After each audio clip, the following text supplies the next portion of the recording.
Okay.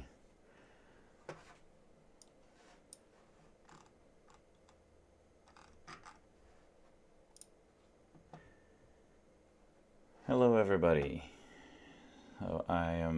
You don't see me because I am on the YouTube live stream. So if you want to see me, you can open up the YouTube stream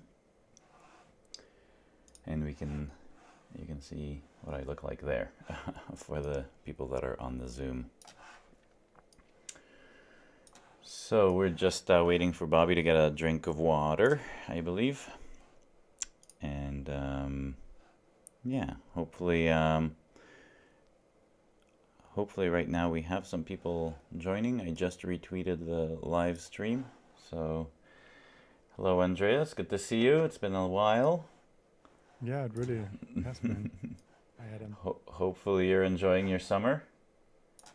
Yeah, definitely. You're not burning alive like we were here a couple of weeks ago. It must have been crazy. I just can't believe it. And then that poor town burnt down the next day after that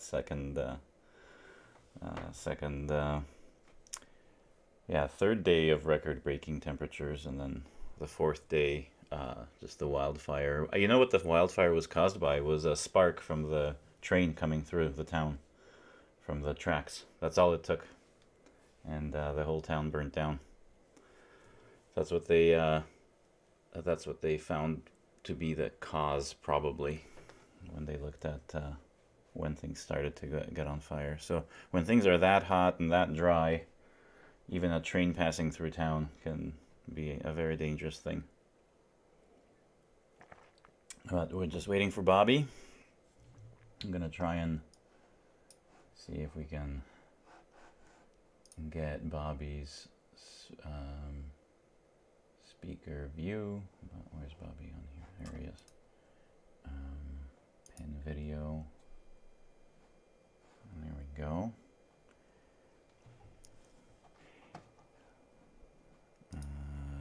That camera only. Small screen. Okay. With the Zoom group. Zoom is here. Ah, that worked.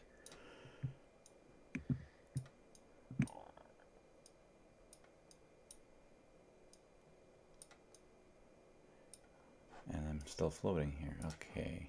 Bobby, you can turn on your camera whenever you're ready. I will try to go to ONote. Do I have ONote open? ONote. Browser tabs, yes.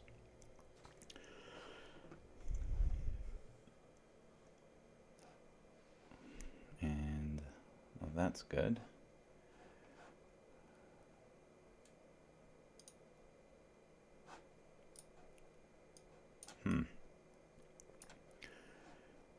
All right.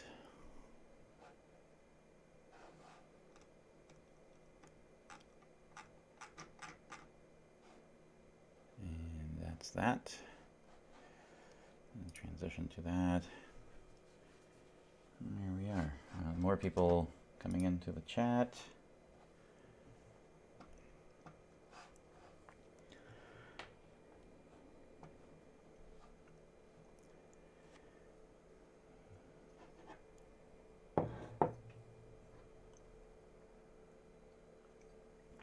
Okay, we're about a minute away from Bobby coming back.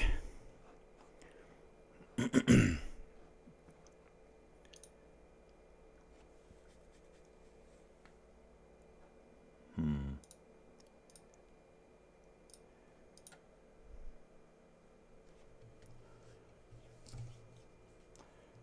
then I'll have to find a way to share a scene with just Zoom. Let me see if I can duplicate this. Scene with Zoom share.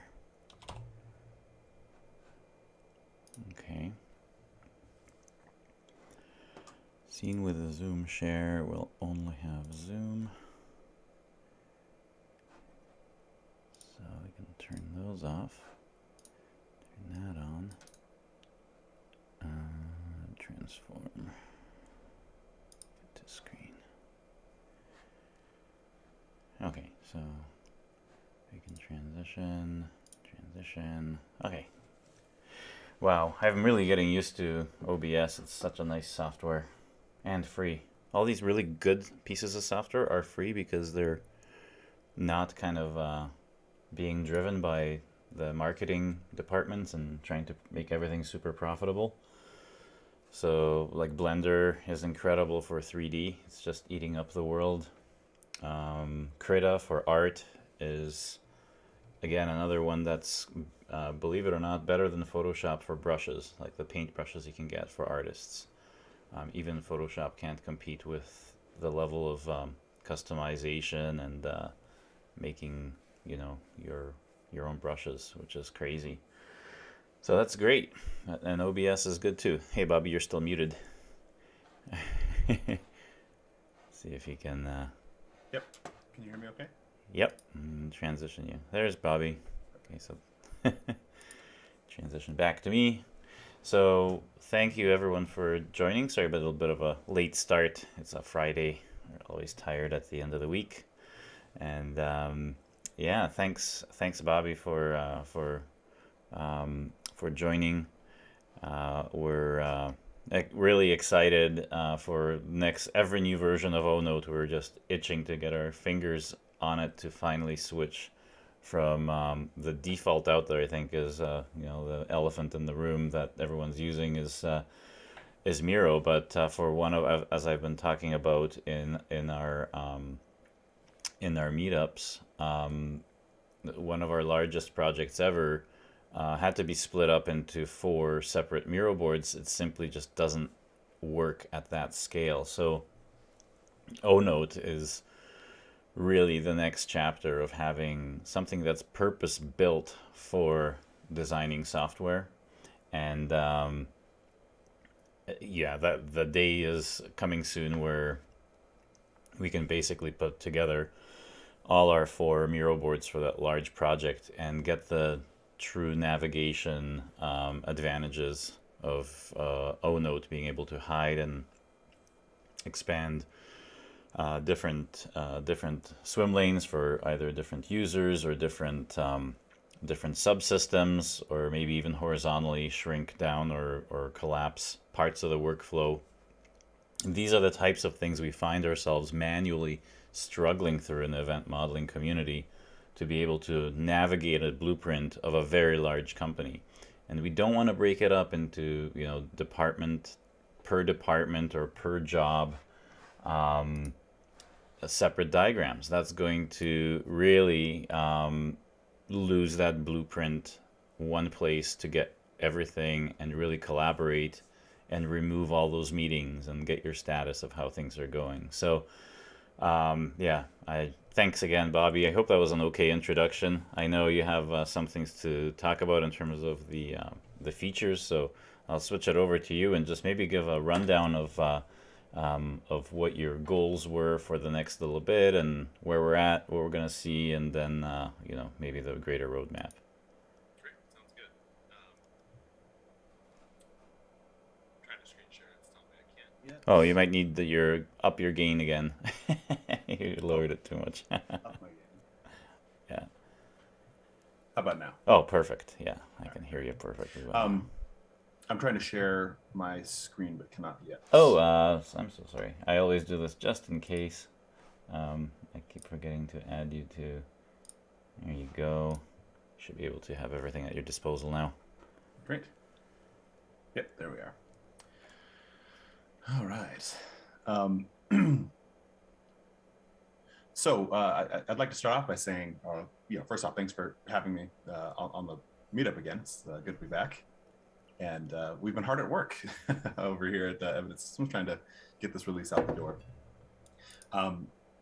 So part of the reason we're really pleased with this release is that it represents a growth for our team and for our company. So kind of right in the middle of me, semi by myself, kind of banging away at my keyboard building software, we had the great fortune of raising a capital round. So we raised some money, and we knew that it was time to grow the team. So we wanted to make this UI release kind of an opportunity to bring the team onboard them, and get this new team up to speed on the code base and productive in delivering new features. We wanted to use kind of the impetus of this new UI to do that.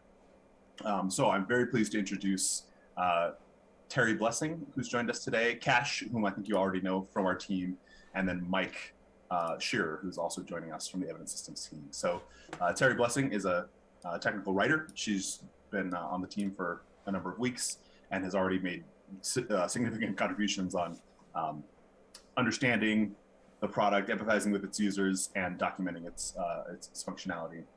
And she's going to be one of the significant sort of communicators with the broader community through the written word, certainly, and through tutorials and snippets and all these things that we have planned kind of in the near future.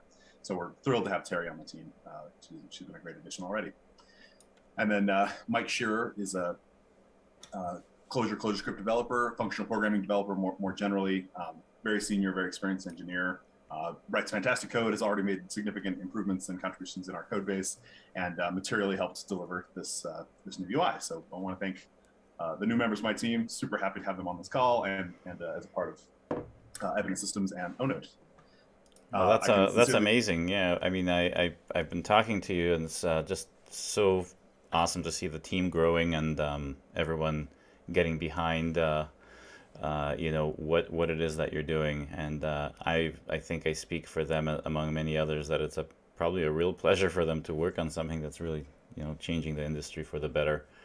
We always strive to find jobs that are meaningful, purposeful, and make our governments and other organizations more productive, and are really, it's not easy to see, but these things, what we're doing here, these practices they change the dynamics of society. That's how passionate I am about this, and it's nice to see others see the same thing. If only we could get these projects to be done efficiently with zero waste and or as little as possible. So it's really heartwarming to see the organization grow and really understand that this is a lot bigger than most people know on first blush. So thanks for growing your company. Yeah, we're thrilled to be growing, and great people are joining our company and rallying to the cause here a little bit. So happy to have them, and I can sincerely say that without them, this release wouldn't have got out the door. So happy to have them join the team. So that's kind of a little history of how we've grown and what's happened kind of on the way to getting this new UI out the door. The other thing that's we're happy and proud to announce is that we'll be presenting ONote again this year at Kafka Summit. So in mid-September, I think it's September 14th and 15th, we'll be presenting. I have a speaking slot on the 15th, and then Adam and a couple of other special guest speakers, experts in the field, will be joining us for a panel, kind of like an Ask the Experts sort of panel thing. I'll sort of be moderating it, and we'll be asking these major industry figures about event-driven system design and how it works and what are some of the best practices they're seeing and how they develop. So that should be a really great thing. So we'll have sort of two major slots at Kafka Summit. So I encourage you to attend if you can. It's a virtual conference again this year, so it'll be all online, and all the participation from our side will be online.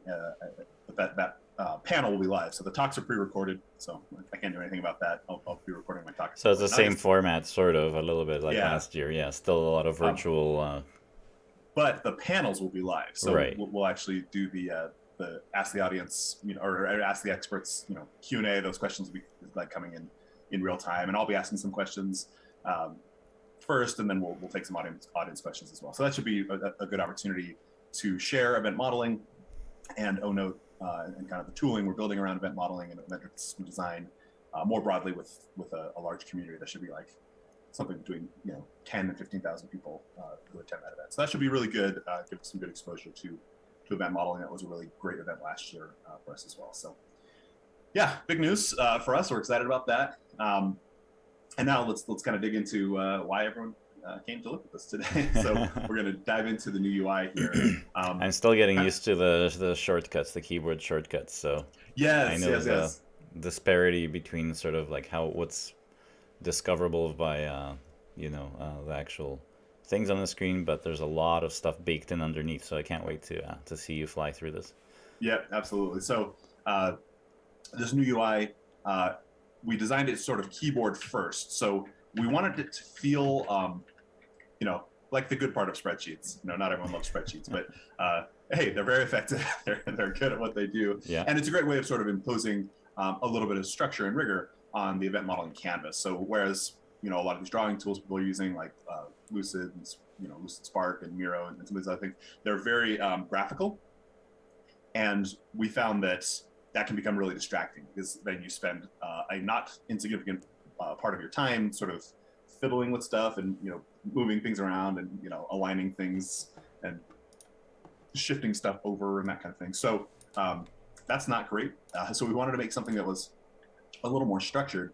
The other thing that kind of this reorganization of the user interface away from kind of the graphical elements being the primary thing and to the underlying data structure kind of driving everything, is that we're able to separate out the notion of the definition of an event, or the definition of a read model, or the definition of a command from its placement on the canvas. So now we have kind of one place, in our data structure where we're defining these commands, events, read models, and interfaces. And then another place where we talk about how they're placed on the canvas and how they're connected via data flows. So now we have, this really clear separation between entity and placement. That's what we call them internally. That's probably terrible names from a usability and marketing perspective. But the entities that we define and the placements of, how they're placed on that canvas.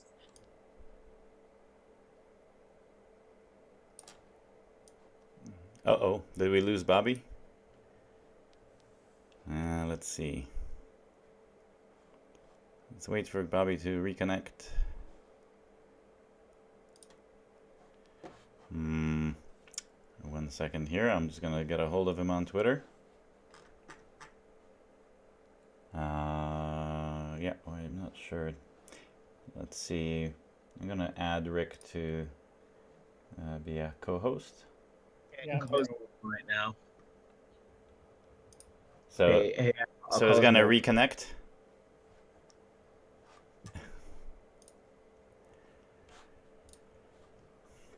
Bobby's still talking to the wind. He doesn't know he's disconnected. Oh, okay, yeah. Give him a give him a call that it's dropped his connection. Thanks, Cash. Technology's great when it works. Oh, it's always great. How often does that happen, though?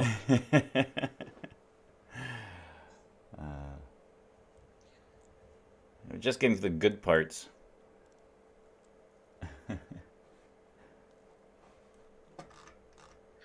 Well, I mean, somebody in Evidence Systems can probably step in until Bobby gets back on. So what do we leave off? Bobby was just talking about the separating the entity definition from where the placement on the screen. Okay, It barely dropped into an event model. It just barely selected one. We just talked about the difference that the major differences in layout. Okay, let me pull up my. You can screen share if you want, Yeah. and then I can put you back on. Sure. Let me go to ONote. Sorry, I've been dealing with Cash is the backup. Thinking on his feet. Congratulations on the new addition to the family, by the way. How are you still awake?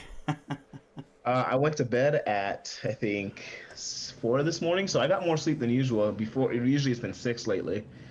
Oh yeah, nice. All right, so I'm going to share my screen. In case, for those of you that are wondering, Adam's referring to the fact that my wife and I recently adopted a baby, and it's been a little busy. Oh, there's Bobby.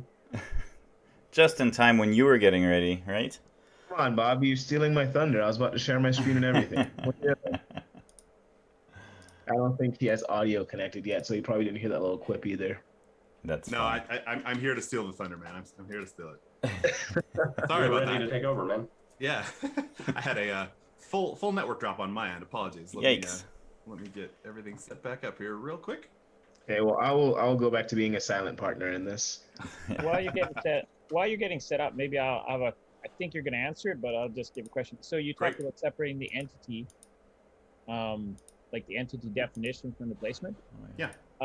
So when you dig into that, can you explain, like, is there one definition? Like, if I use different instances of the same event, is I'm using one shared definition, or so? Just explain that when you talk through. I think you'll probably cover it, but make sure you cover that when you do your explanation. Yes, absolutely, and I started down that route, and then I was going to show you what that meant, but I can address that right now, kind of while I'm getting set up. Adam, I think you're going to have to make me. Oh, right. Yes, I keep forgetting that. Again. Sorry about that. Oops.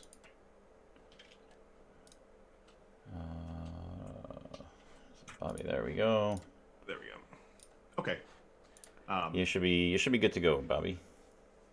Great. All right, so Rick, great question, and I do want to address that kind of right away here.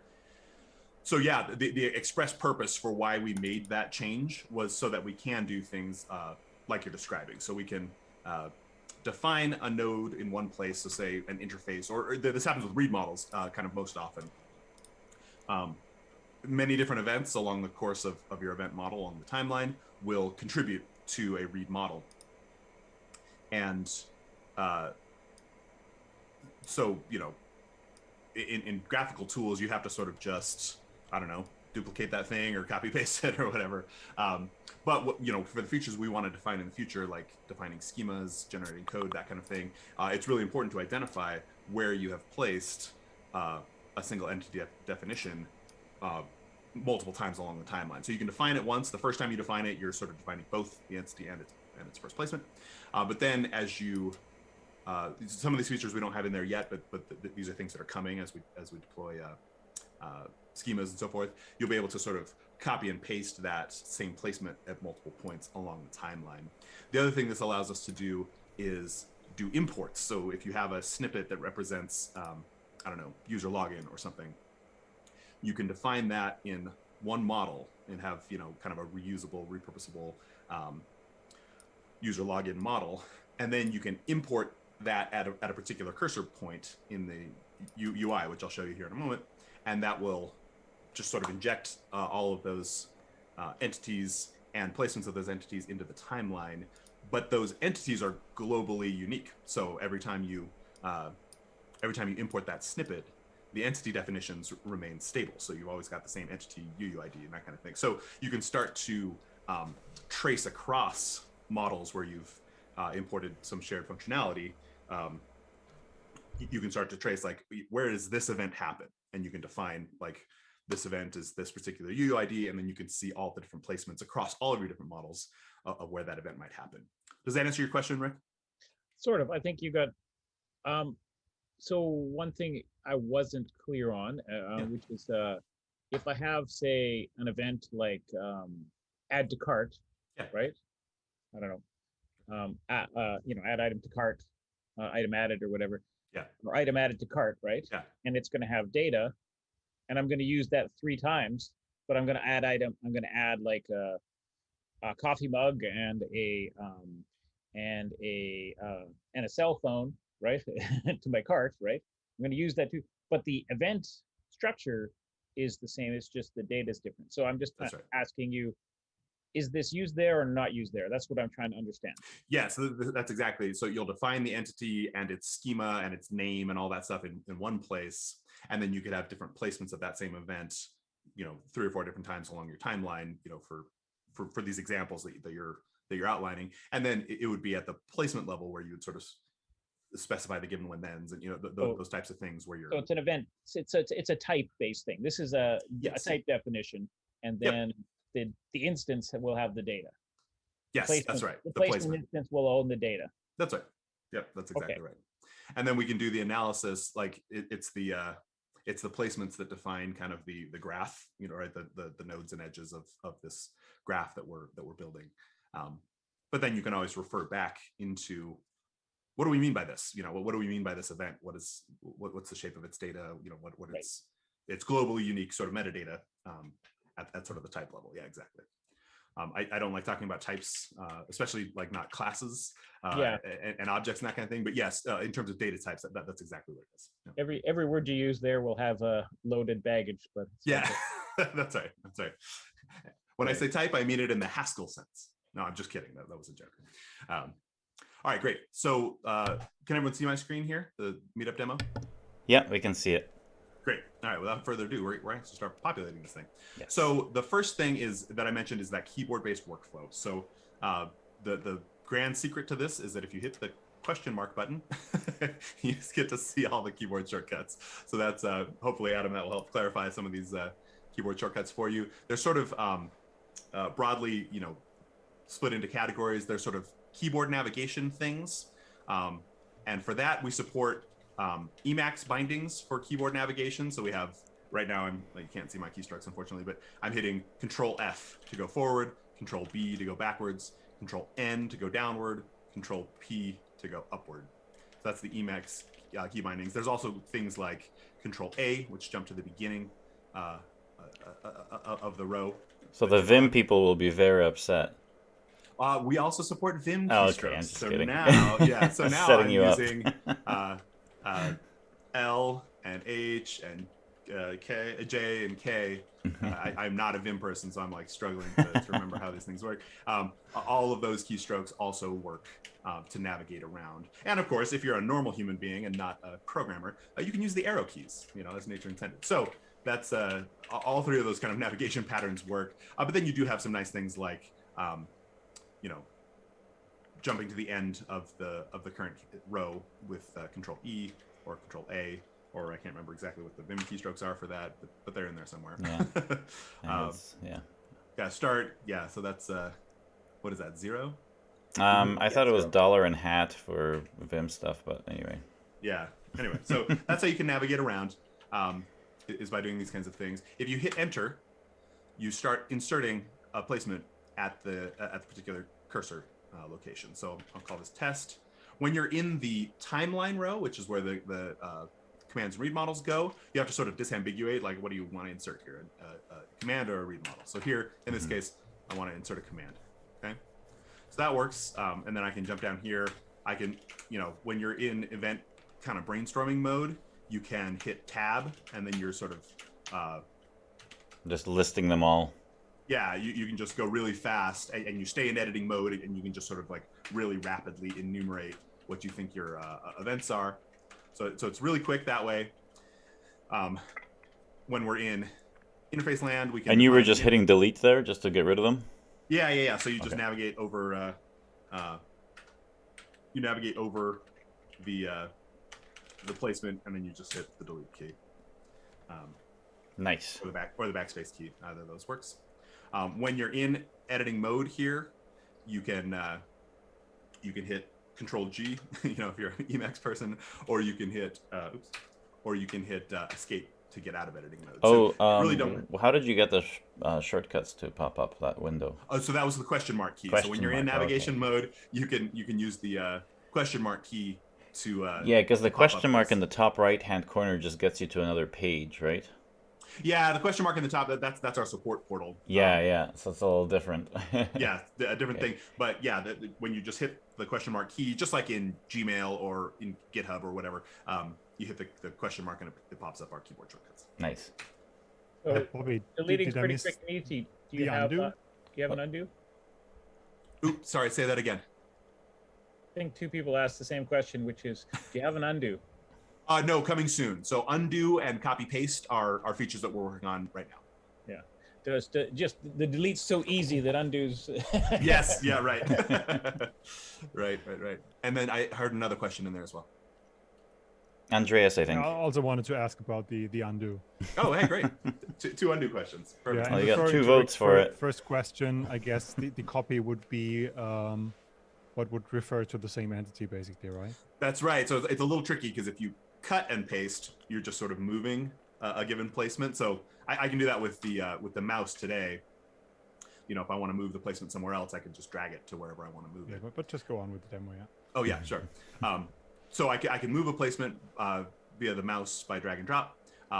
But with a keyboard, that requires a cut and then a paste. And when you cut and then paste, you're actually just moving the same placement to a different location. But when you copy and paste, you're creating a new placement of that entity. So the semantics get a little tricky there. But again, it feels very much like a spreadsheet, right? If I had a formula in a spreadsheet and I cut it and paste it, I'd move that formula somewhere else.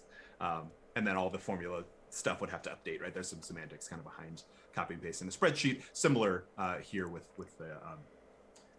event modeling. So the other really cool keyboard functionality that I'll mention here is that we have what's called a smart cursor. So I can add my command. If I hit Control Enter instead of just regular Enter, I still disambiguate, but then I jump down to the next logical insertion point in the event model to get this sinusoidal information flow. Then I can hit Control Enter again. I jump back up.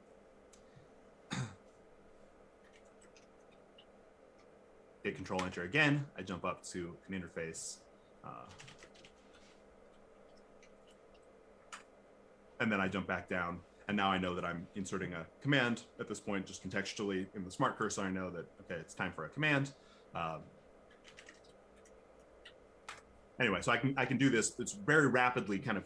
Oh, I see. There's a big difference between the first Control Enter and the second one because you're already in that sinusoidal wave. Yes. It doesn't have to give you that pop-up saying, do you want a command or a read model? That's right. Yeah. We don't have to disambiguate because we know where we are in the general, the default kind of sinusoidal flow. Of course, it doesn't always conform to that sinusoidal flow, so you can just edit and then hit enter, and then you're just inserting a thing. Does that make sense? The other thing that the smart cursor does is it automatically links these flows, or links these placements together with data flow arrows. So that's how the smart cursor works.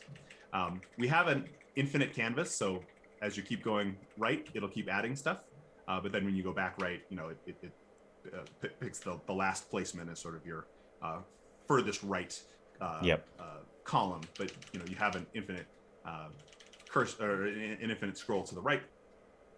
I can certainly insert lanes. So the other way, if you're not a keyboard-based person, if you're more of a mouse-based person, all the things you can do with the keyboard, you can also do with a mouse. And that's mostly driven by our context menu. So if you right-click at various points here, you get sort of a context menu of all the things that you can do in that place. So if you're over a placement or if you're over an empty grid square, it'll show you different things that you can do here. So I'll show you the interface editor real quick. Editing an interface, in place just means like changing its name. If I want to go to the interface designer, that takes me to this other place where I'm actually, doing more design-y related things. The default, this is a change from the original UI. The default type for an interface is just a blank interface. It's just basically kind of a placeholder. Like, I'm not a designer, so I don't care what that thing looks like. I just want to move on and talk about the data flows. But if I do want to design, say, an HTML interface, or actually, I'll talk about jobs really quick because this is a very requested feature. Jobs already have a gear populated that you don't need to, add a separate thing to this. You just make it a job interface, and then you can link directly to the interface instead of linking to the little job icon within the interface. For an HTML type, I have sort of a drag and drop type of thing here where I can insert, again, right click to insert. I want to do straight into HTML, huh? Yes, and it's actually these are actually real HTML elements that we're rendering on the screen. Yeah, so then I can do I don't know, say. And it's just absolute positioning for now in terms of. Yeah, well, I can drag them around, kind of wherever I want them to be, and then. Insert like a button, and I can also insert some data display elements like a. But we are completely back to the mouse here. Yeah, when you're in interface editing, by default, this is a graphical experience, right? When you're laying out interface components, it's less structural and more graphical. So we're back to mouse. Yep, that's right. Good observation. But then you close back out of your interface editor, and now you're back into your very keyboard-based structured canvas here at the event model and canvas layer. So we can insert lanes. So we can say, hey, this is, we have a default audience and a default audience of interfaces, and we have a default stream of events. But of course, you can add specific ones, managers. Down here, we can say, I don't know. Oops, that's not the right thing. There we go. We can say, payment or insert lane above.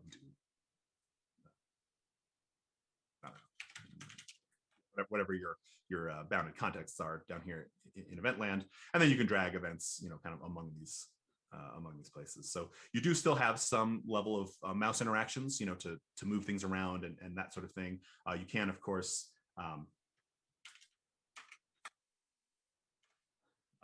we can create a data flow by hitting Control F. Ooh, Shift F. Yeah, Shift F. Creates puts you in flow mode, or you can do Shift L, if you're creating a link. Those are two different kind of mnemonics there.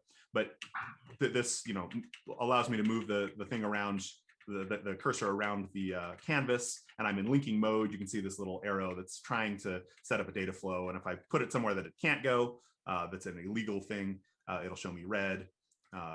And if I put it somewhere it can go, it'll show me green, and then I can hit enter, and that creates the data flow for me. So I can do that via the keyboard, or I can come here and drag from these little ghost arrows and create a data flow with the mouse. Oh, it catches up with me. There we go. Oh, yeah. That's illegal. You can't do that. So I'll put it. Yeah. Can you have more than one event come off a command? Oh, yes. Yeah. So there's no, there we go. So say here, yeah, we can just, have two different events coming off a single command. Yep. Okay.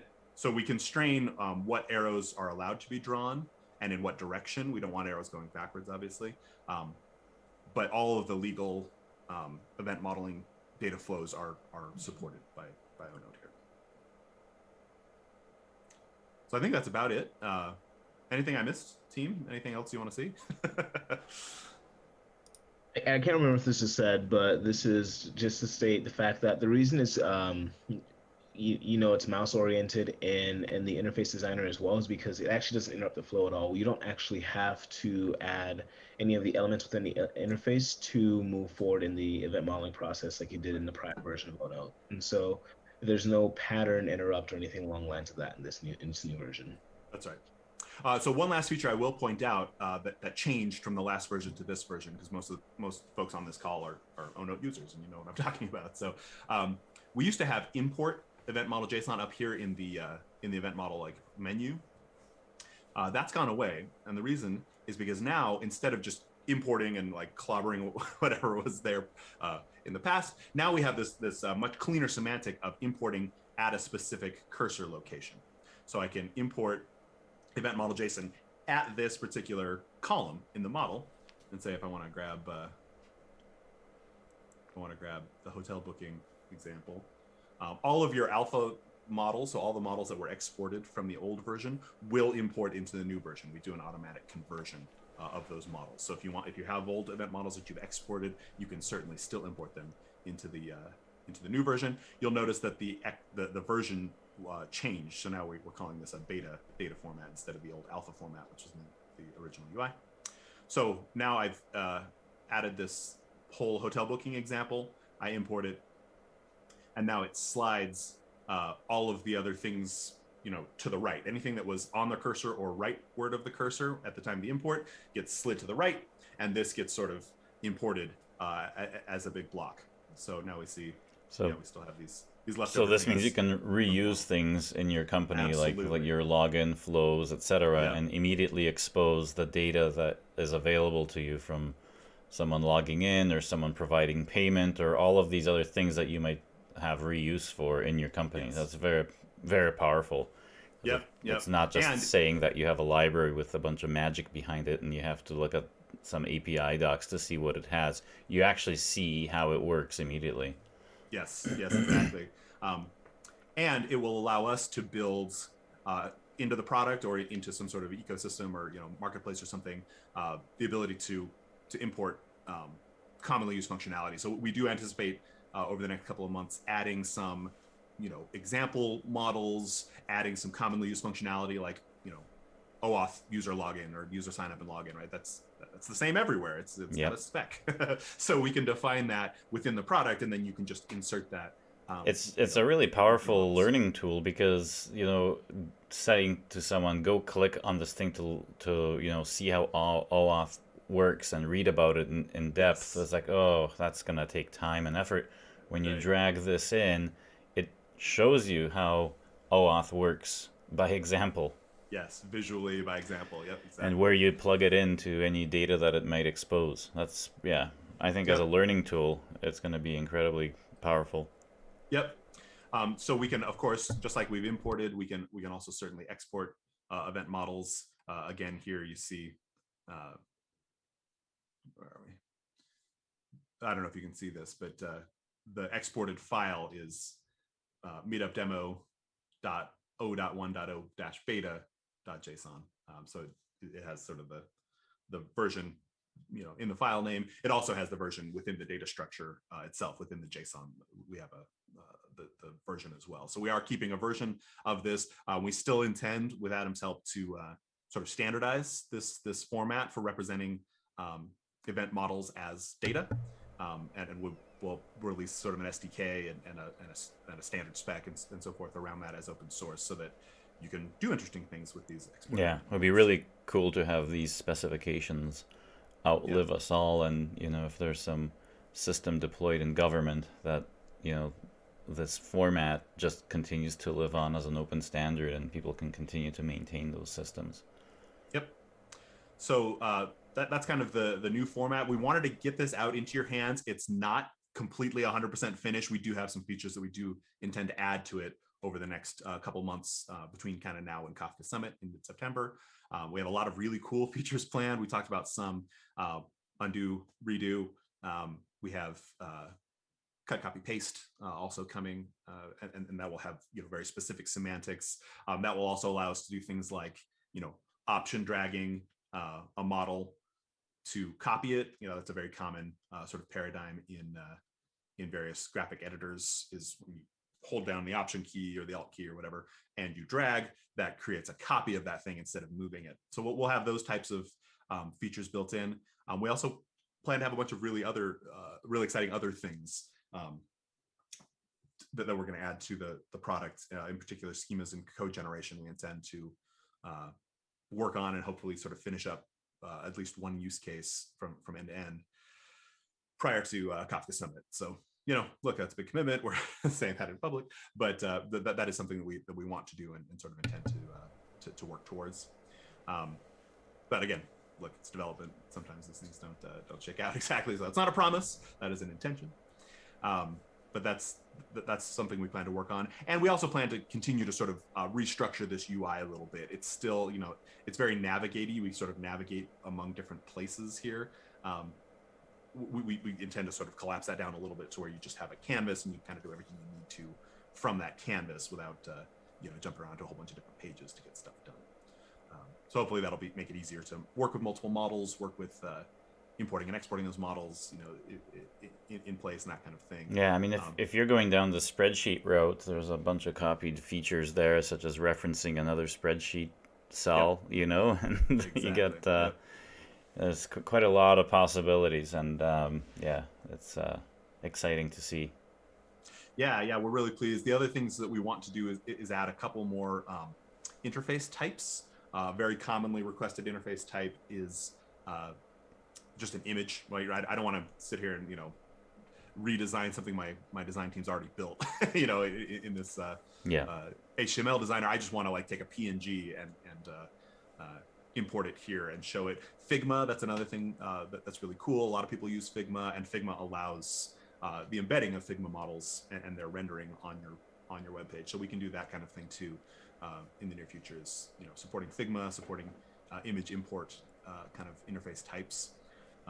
We're also sort of in the course of pursuing this code generation future. there's a handful of really cool structured form libraries for potentially, and again, this is down the road, this is probably post-September, but exporting, say, React components that include a form with state management that conforms to the schema that you define within ONote. You can actually export a whole React component, and it's got state management and validation and all kind of stuff sort of built into that React component. So we can get to the point where we're starting to generate some UI level code. Certainly at the web services tier here with our commands and events, we plan to target OpenAPI and related kind of web service interface definition languages. And then down here in event world, there's good standards and functional programming paradigms that we can use, async API, transducers. There's a whole bunch of stuff that we can do around defining event processing based on this data flow and the placements of these events along the timeline and so forth.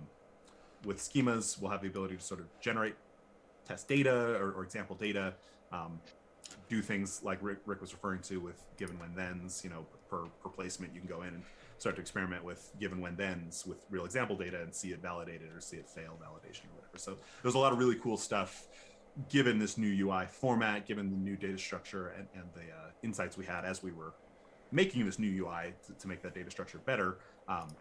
It's unlocked a whole world of possibility for us. We've got a lot of features that we're super excited about releasing over the next couple of months. So thank you for being patient along this journey. A lot of people here have been eagerly awaiting this new UI release for a number of months. So appreciate your patience in waiting for it. I hope it's worth the wait. It was certainly worth sort of building the team along the way. We're really thrilled with where we're at, and love to take questions or comments or thoughts. I would love to get feedback from this group. You're seeing this, kind of early on. We just released this earlier this week. So we would love to get critical feedback from this group. Features that are missing, things that are broken on your operating system, browser combo, like all of those types of things. We would love to get constructive feedback. If you do click this question mark button here, it does take you to a place where you can create a support ticket and you can yell at us and tell us all the things that are wrong with it.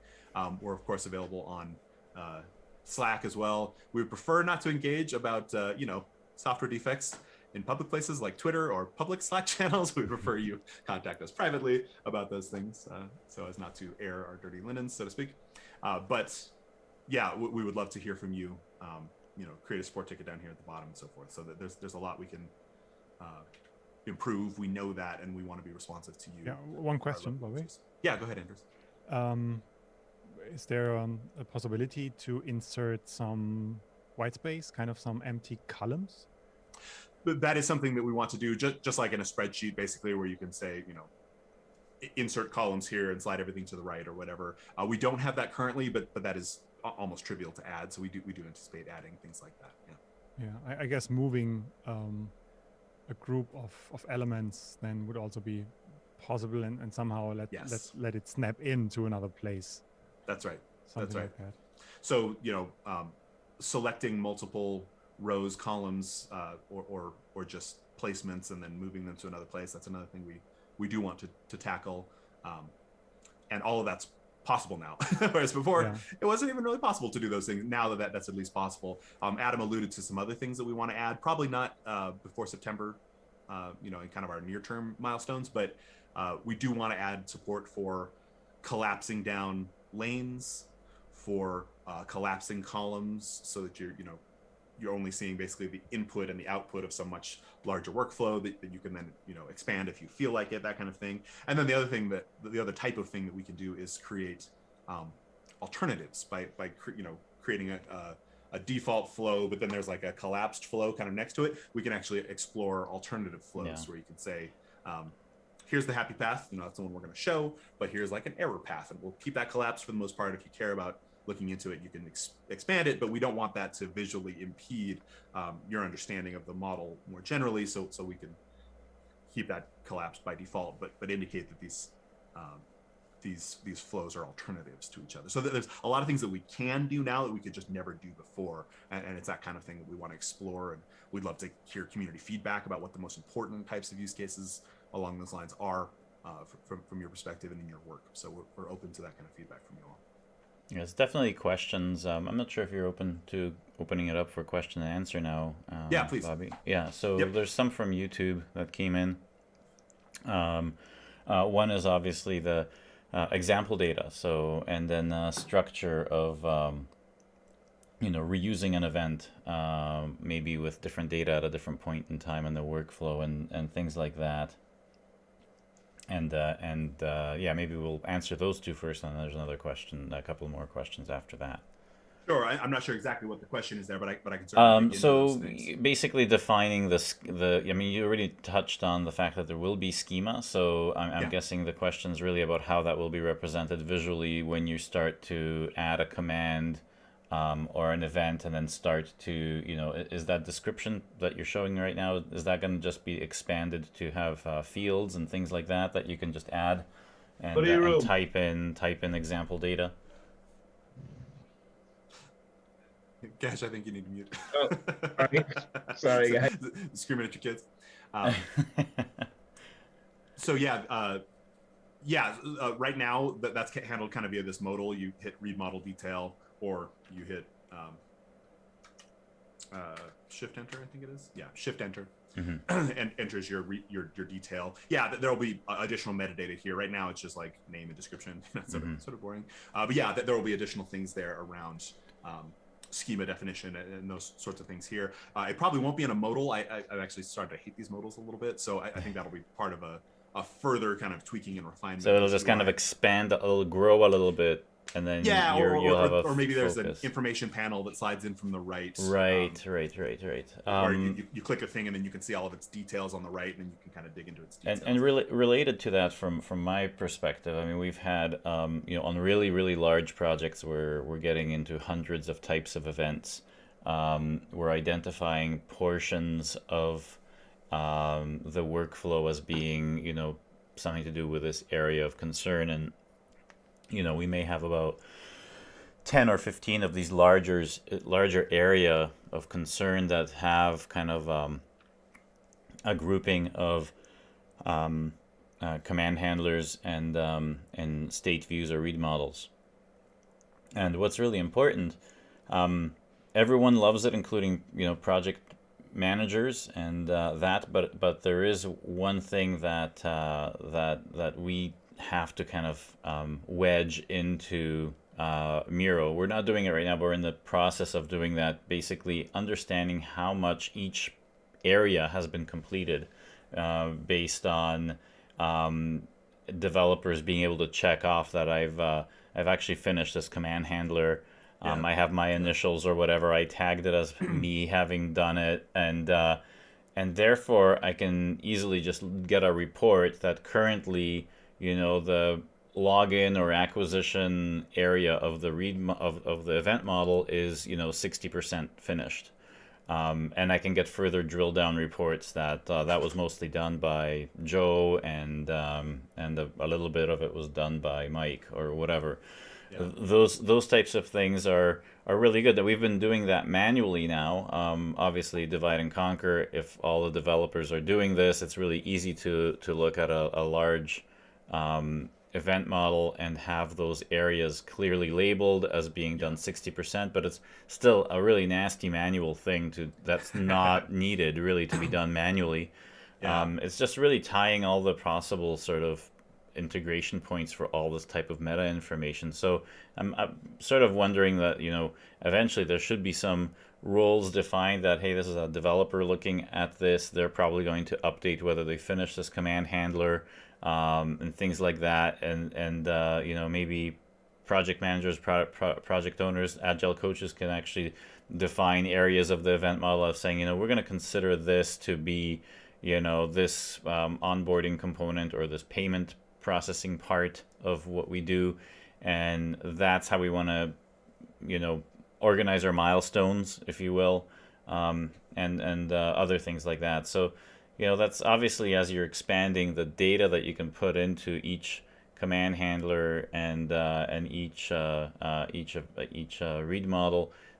Those are the definitions of the slice, and then having that available for reporting would be tremendously helpful, right? Well, and that's another area where this separation of events, or whatever entity, command, or whatever definition being separable from placement becomes really important, because now you can take, let's say, a particular command handler or a particular event handler that incorporates it into a particular read model or whatever, and you can say, we've done this slice, this placement, because slices are really defined kind of by the placements.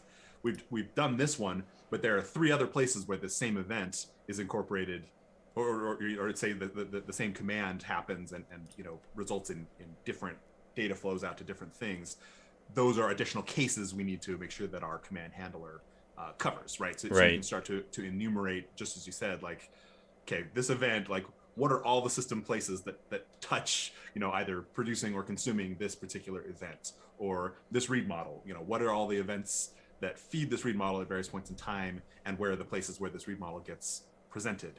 Right. And you can start to sort of, in a very systematic, very structured way, like, identify it and present, or edit metadata associated with, like, yep, that one's done, but we have these 3 more cases. I don't know, do we care about these cases right now, or are these ones that we've already implemented providing sufficient value? Great. I'm sure you also can filter down, kind of shrink down the UI and just just see the things you care about. Those parts. Yep, exactly. Yeah, and all this. So the big, from a technical perspective, the big change here, in addition to the changes to the underlying data structure, which we've been discussing, the big change in the sort of technology stack is that all of this is just done with DOM nodes now. So before, we had this whole separate, like, canvas, drawing library that we're using and all this kind of stuff. Now it's all just DOM elements. So it's super, super easy to filter this down and just show what we care about. And, probably just with CSS. I mean, like, so you don't even need to do much really programming. snappy. So as long as you get your namespacing and all those classes organized, you can quickly turn visibility off and on for so much. So I'm excited to see what happens. Yeah, and it's also just a lot snappier and more performant.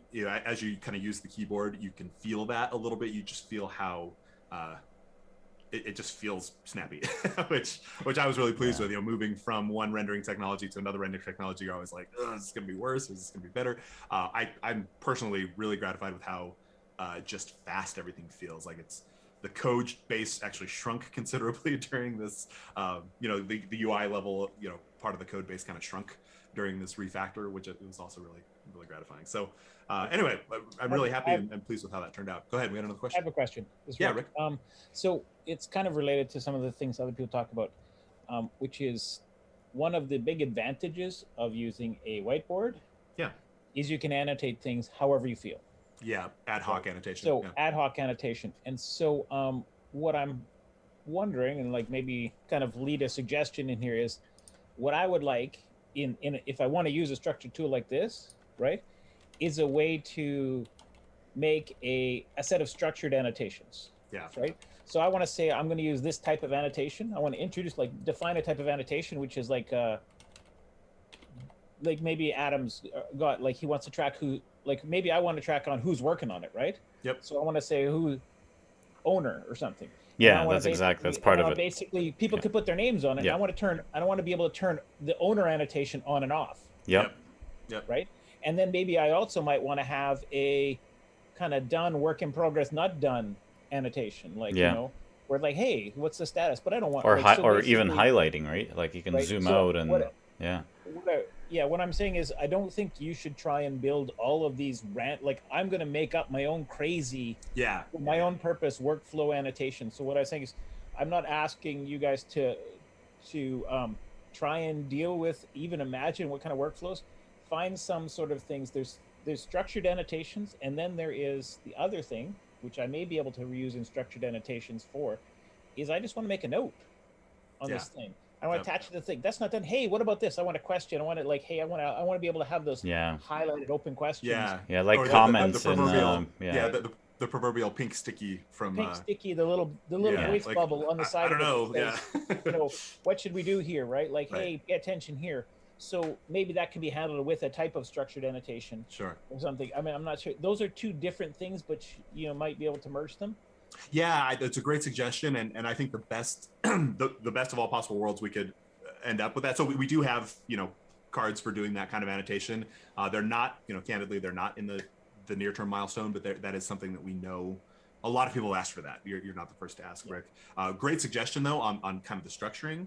I think the best way we could do that would be come up with a really general way of doing that kind of structured annotating of the model, and something that's clean, simple, semantically reusable, and then apply it to a bunch of these use cases, right? So use cases that we come up with that we want to handle, like project management, or like even displaying real-time ops data, on top of this model, so that you can see like, hey, in production, how many of these events per second are we getting? That type of stuff is another thing we want to do in the future. But yeah, then allowing users to so come up with a general architecture that would support that. Build a couple of these use cases using, dog fooding that architecture, but then also open that up to our users to define their own workflows. Like, hey, I just want to, Monday.com is a great app along those lines, where it's sort of like this spreadsheet-ish thing, but you can define different column type. I mean, it's this really sort of flexible general purpose tool that allows you to view lists of data in a wide variety of different formats, right? I can make a Gantt chart out of my tasks, or I can make a Kanban board out of them, or I can show them on a calendar, right? It's that kind of thing. And it's all, 80% of it's user defined, but then they do have some use cases that they use or expose to the user. That's kind of the 20% case. If it be in a structured way, you could also use it then within your code generation, right? Exactly. You could generate code comments Exactly. in command handlers, event handlers, and so on. Yep. In functional programming, there's a notion of what's called a transducer. This is sort of popularized by Rich Hickey, who created Clojure. He opened up this notion of a transducer, where it's like, okay, most of the time, creating a read model is just like a reduce operation over some infinite sequence of incoming events, right? I take an incoming event, I have the current value of the read model, and then I incorporate the new event information into the value, and then that function returns the new value of this aggregate. So that's just reducing.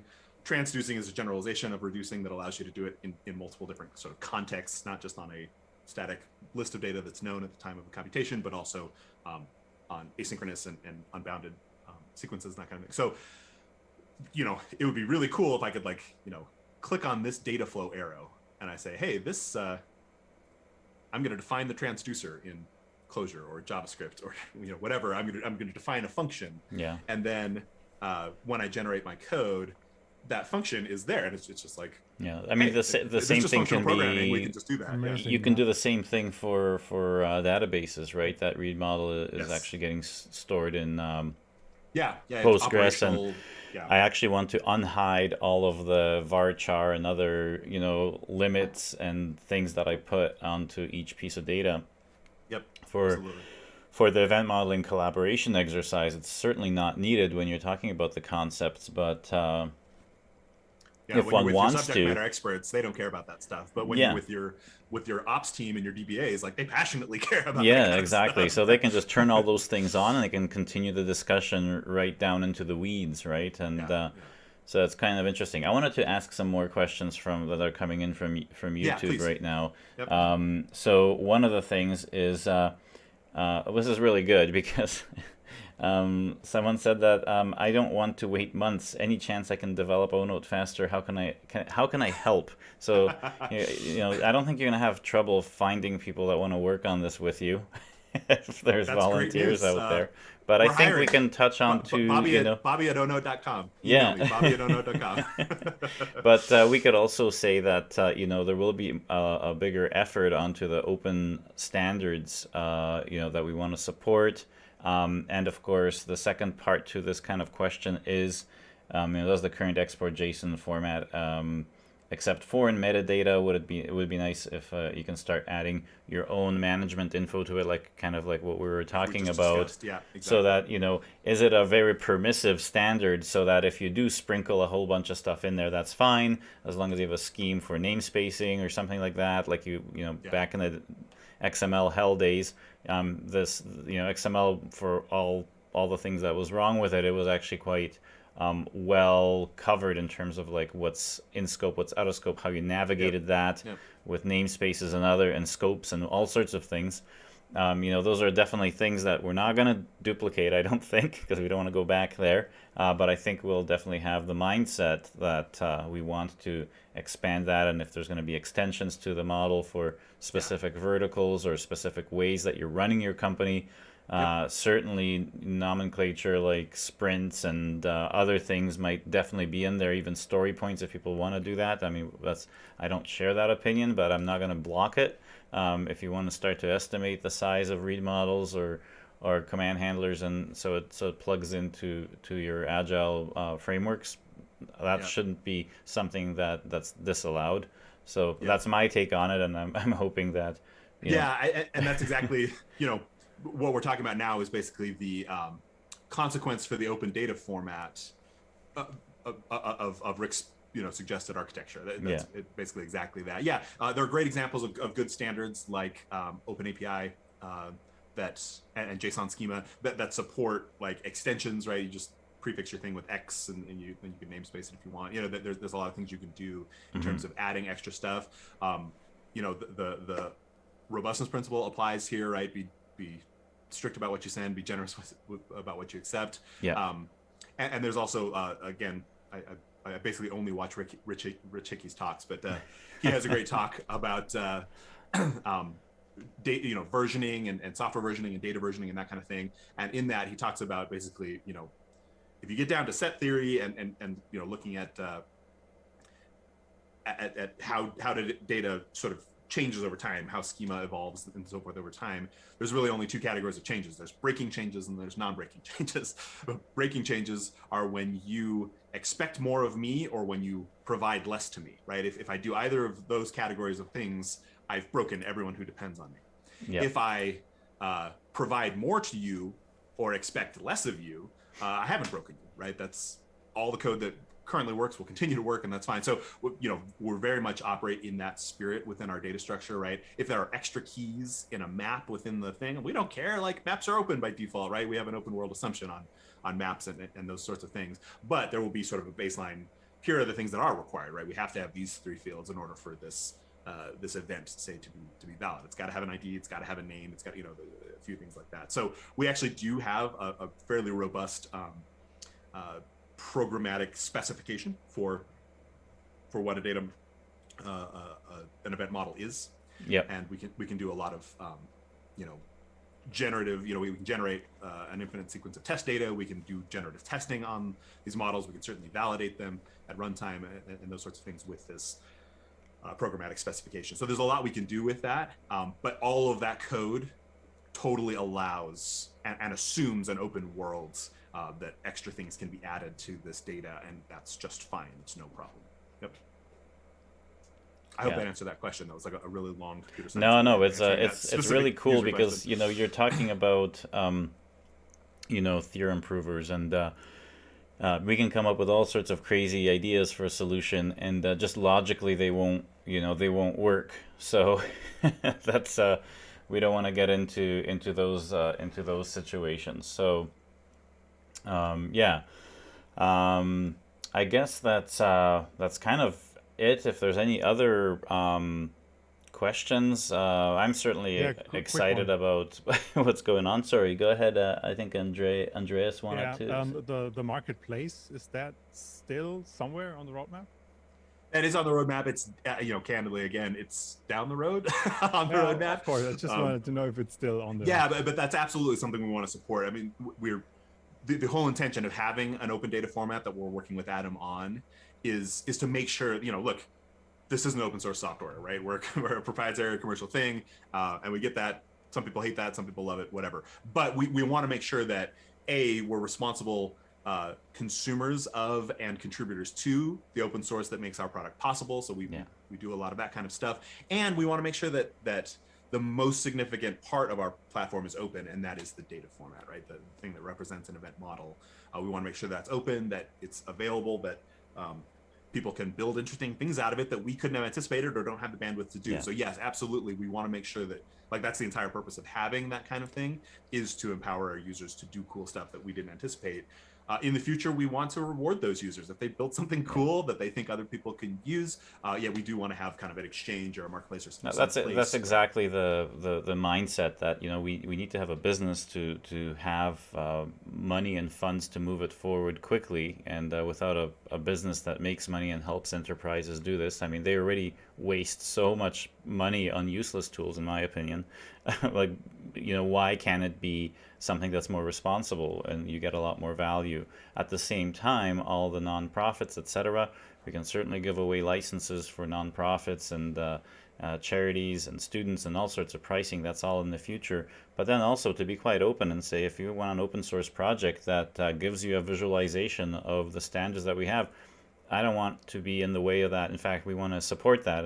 And with the money we make, we want to make sure that those projects actually get funding, because they will enable the approach and the document format to actually go way further than we could do by spending money on marketing and those types of things. So right now, as some people say, the rising tide floats all boats. It's really not about being in high competition when we're barely out of the starting gate here. And there's so much to go and grow with the entire community that I don't think really there is anything like competition at this moment. And that won't be true for many years. And that gives a really friendly place for people to build things together and make a better way of just building software in general. Yep. So and that's our commitment, is that the and we haven't released this yet because we're still in beta and we're still kind of learning about this data structure as we implement a couple of these use cases. But when we're ready to sort of GA release this as open source, the data format itself, its specification, and any SDKs that we develop will all be open source forever. So that's all going to be that hopefully, to answer you come way back around to your question, Andreas. It's quite a healthy ecosystem, I think.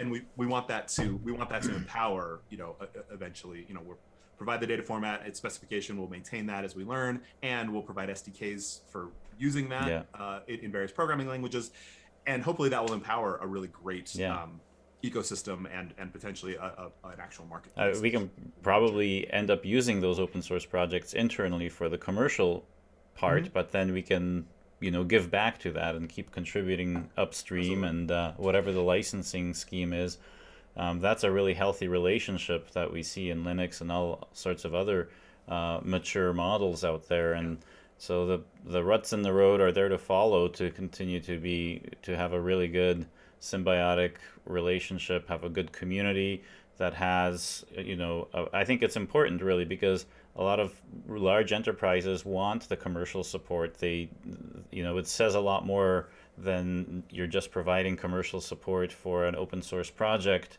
Then you actually have something that you're developing that, you can give extra features that are proprietary, but that's okay.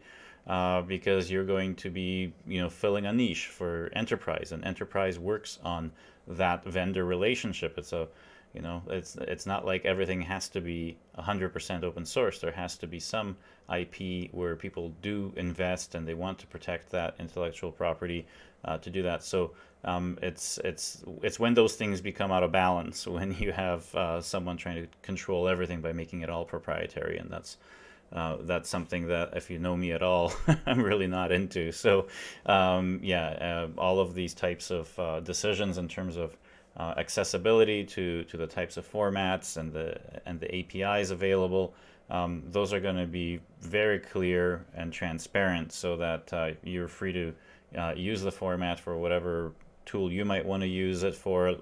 I'm sure there's going to be people that come up with their own schemes for estimating or code gen and all that, and it would be really exciting, honestly, to see someone else do that aspect of it and take it even further, and then we could just contribute to that and be a good participant in the ecosystem from the commercial side, and actually funnel the funds that are coming in from large enterprises into those upstream projects that we make use of. Great. Any other questions? Anything else from YouTube or the other channels? I think Adam? YouTube, we've addressed all of their concerns, sort of half through answering others. I'm not sure if Rick or anyone else was reading the chats in YouTube and maybe reiterated some of those questions, but I tried to make sure that they're readdressed anyway in case they didn't get everything. But yeah, so if there's time. Yeah, yeah, go ahead, Rick. yeah, go ahead. Maybe it's tell me a story about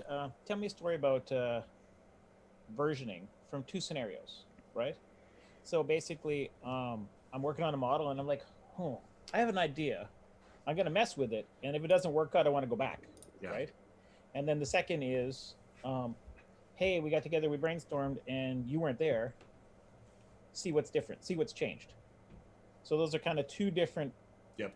They touch on version control, but it's really about what's your plans on that, and what do you have so far? Yeah, so we're actually we're working on that. That's not in our between now and Kafka Summit case, but we know that's an important thing. We have internally what we call the ONote hub, or the event model hub. I don't know what we're going to call it externally, but right now everything is done in my own local browser storage, right? If I switch browsers or if I move to another computer or whatever, my models aren't there. We don't have a cloud storage layer in the application yet. We've really developed this as sort of a local first thing. So we have that model kind of locally. We do want to have a GitHub sort of analog for event models, which would be like the ONote hub. And that is a place where you can push these models to the cloud, where they are versioned, and where we can have this is the official version that the team is working from. I can scratch around locally on my model and change it to my heart's content, and then be able to diff with the team's model or propose a pull request or whatever to where I can do that diffing. We actually already have the data structure for that. So the very same CRDT that we use and which we've open sourced, speak of the devil, we open sourced our CRDT library called Converge. That same CRDT data format will be basically the equivalent of the Git index. So we can track changes in terms of that same data structure that we use for collaboration. We can track it over a longer time horizon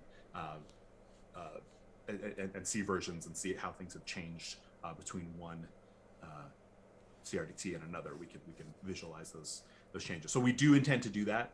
We call it the ONote hub. We have a whole sort of roadmap around that.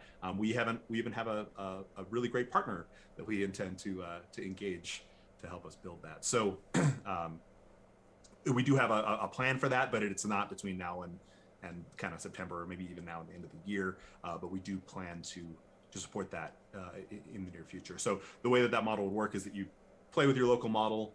You'd have a just like Git, again, you'd have sort of your local index, things that you've checked in.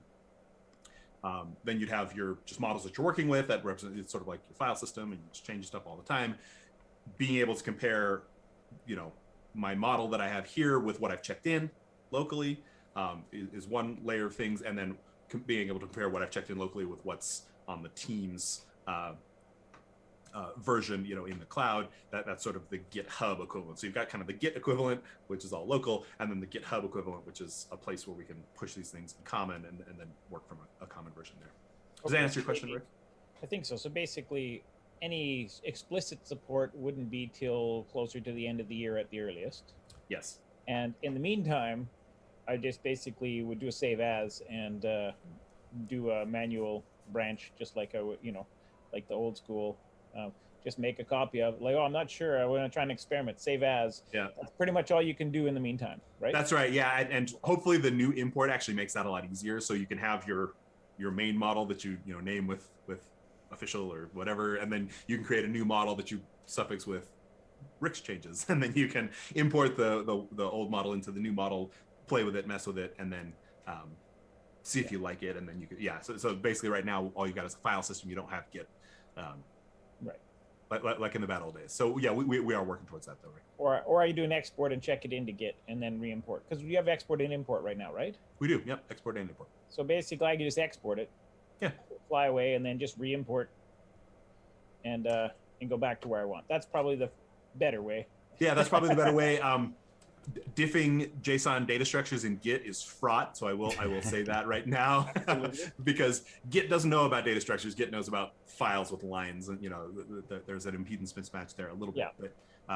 But there are techniques, and there are like even Git plugins that people use for that kind of thing. So there are drivers. ways. You can do drivers in Git to start to make sense of it. But so the scenario that works supported right now is, I want to do an experiment and I want to roll back if it doesn't work out.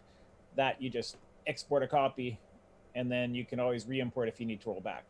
Yep, that's right. That's right. And and you don't have any Git, so basically, if you want to build this into your work system, you can just export and just keep checking it in. Check it in. Yep, absolutely. And that'll keep your snapshot, and then you can re-import and. Yes, and tell us how painful that is, because that's precisely the pain that we want to help our users avoid in the future. When we do have this ONote hub, that'll be kind of the first major server-side component, right? We have some web services for managing like customer lifecycle and signups and stuff, and we also have a web service for managing collaboration sessions. But we don't have anything right now that stores your event model data for any length of time. So that'll be a new feature when we have the event model hub, and by having that, that'll actually unlock a whole other world of integrations for us too. So just like with GitHub and webhooks and GitHub Actions and all that kind of thing, when we have the ONote hub, that will allow us to, allow the user to define, hey, every time I push to this, branch of my model, go ahead and call the GitHub API and create open a pull request. So that I can maintain my model in both places. Or, every time I push this, generate code using, ONote's code generation, and then check in the code. They don't even check in the model to GitHub, just check in or open a pull request with update the burn down chart. Yeah, or update the burn down chart, or update, yeah, exactly. So there's a lot we can do in terms of server-side integrations when we have the hub that we cannot currently do now when everything's just client-side. So again, that's a business goal for us. We're gonna get there, and that's gonna unlock a lot of really cool use cases for us. But for now, it really is just, so it works locally. So. And then, I guess related to that is the story of you basically you check these things in, you save them, right? But you're saving the XML, right? What's important to most people is the visual representation of, remember last year, this is what the model looked like, right? Yes. So with that becomes the backwards compatibility of your schema story, because I want to bring up last year, say, this is what we thought the system was like last year, right? And I want to review our decisions last year were based on this view of the world, yes. Right? Yep. And when you do those things in a whiteboard, you take a photo and that's your backup. So you can show that, when you're doing this thing in ONote and your backup is your XML, unless you do an image capture, which, you say like, okay, here's what we thought last year and why we made that decision. So if your schema is changing, so backwards compatibility and being able to view that old one so what's your story on that? Yeah, so when we do support the ONote hub, we absolutely do want to allow that, diffing at the data structure level. So you can, just like GitHub diff, where you can kind of visualize really clearly, all right, here are the differences between the old version and the new version. We're actually one step better than GitHub in terms of a structured data structure, because we can analyze structurally and see like, okay, here are the fields that changed, from what value to what value, et cetera. But then we also do want to present a visual diff, like on the same screen, basically like, here's how the data structure changed, here's how it changed visually, and do some level of like visual highlighting of those diffs as well. So being able to render as of any point in time is definitely a goal of that. So yeah, I guess my question was, I assume the schema is going to evolve rapidly. At some point, like right now, you'll do things backwards compatibility to like, I want to view last year's schema, right? Because it's in GitHub or whatever, you saved it. But we've been through 4 versions of ONote, and the schema now is quite different, right? So I see. That's really my question is around there, because that's my story is like, hey, the schema changed so much, I actually can't view that schema in the new version. Yeah.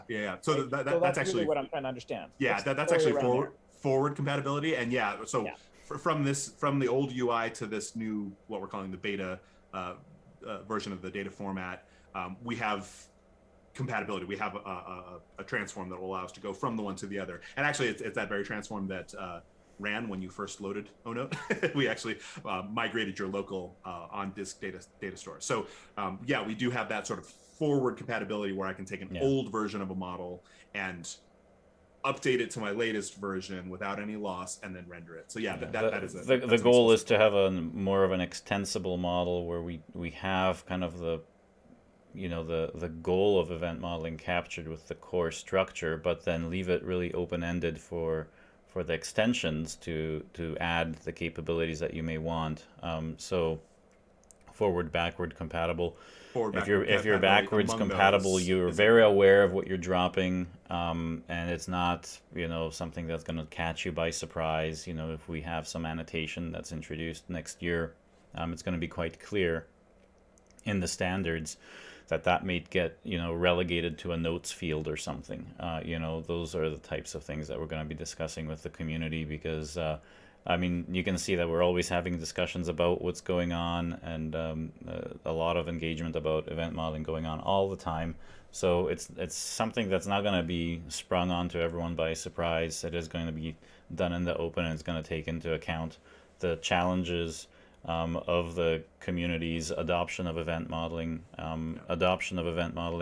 with event-sourced systems, event-driven systems, or traditional systems. Those are all important. I think it's actually a lot more important for traditional systems, because that's the majority of people still out there, and we need to transition them. So we need to take that into account, and so the things that we build in shouldn't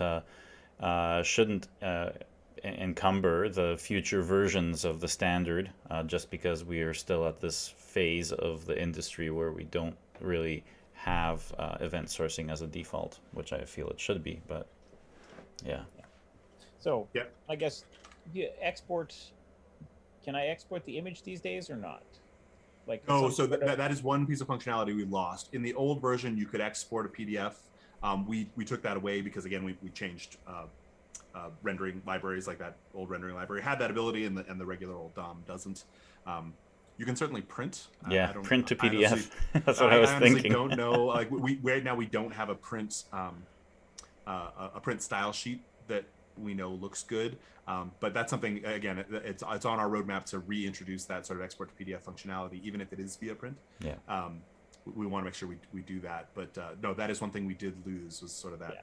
So because in the meantime, basically my being able to, if I can take a snapshot of the image in some sort of vector-ish format that won't be, but who cares, right? Something that I can, and I take that and I take the XML, I can always go back and say, if I just want to show the people what it looked like, I can always have that, right? Right. If I want to do an import of that, I can, in the latest version. So that covers me for the edge cases where, like, oh yeah, the thing that used to be visually represented is now a note. Right. So I can never show what it used to look like. So that's kind of, I want to point out, I don't want to get stuck on my suggestion of the implementation. I want to just understand the business problem that I'll have. For the non-technical stakeholders, that picture that we had last year is gold, right? Yes, right? That matter. And the way we looked at it last year, and the visual, like the fact that this was up on the top left corner and there was a note up here and that color sticky was there, that's in their heads. And it goes back to that time. Like, so losing that means I have to there's a cost to that if I have to go back and review that with people. Yeah, no, I agree, and hopefully the changes to the model and the way we render the model will represent a power curve where there's going to be this period of rapid change, and I think we're like right in the middle of that right now. There's will be this period of rapid change, and then that'll tail off, and at the top we'll have this sort of very incremental pace of change where for a long time, we've achieved stability, and for a long time, you render it last week or you render it last year, it looks the same, that kind of thing. So for me, if I think this is a snapshot that's important for history review, I would want to be able to take the image and the XML and put them someplace safe. That I could bring either of those back up for when the discussion occurred. Yeah, Rick, I think what you're going to find with projects is that most likely those are going to be correlated with tags and release candidate branches and things like that as your projects grow, and milestones from the project management side. And so you could probably correlate what the model looked like at those specific times and commits. Yeah. Yeah, but unfortunately, we are running out of time. I do have a meeting that's coming up. That's gonna be a demo of what we event modeled, which is very on topic, but it's my regular work day, unfortunately, here on the West Coast. And so I'm gonna have to call it quits for now, but we will have more updates as things evolve. Possibly, if there's something interesting, we'll always tweet about it and all that. Long before the September, September Confluent conference, which I again encourage you to attend. And then, of course, if you need any help with event modeling or event sourcing solutions, contact me on all of the different channels that I'm on.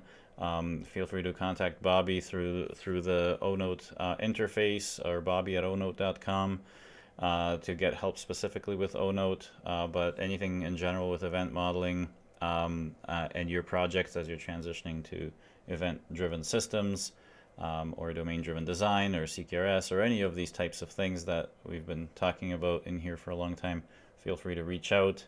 We're busy, but we can always make time. And yeah, hope to hear from you.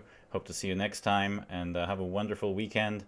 Go enjoy your summer if you're in the Northern Hemisphere. And we'll see you very shortly. Again, thank you, Bobby, for all the hard work and what you've done so far. We're really looking forward to the next phase here. Yeah, great meetup. Thanks, everyone. Good all right, questions. thanks, everyone. Have a wonderful day and weekend. Bye. Thank you. Thank you. Bye. Bye.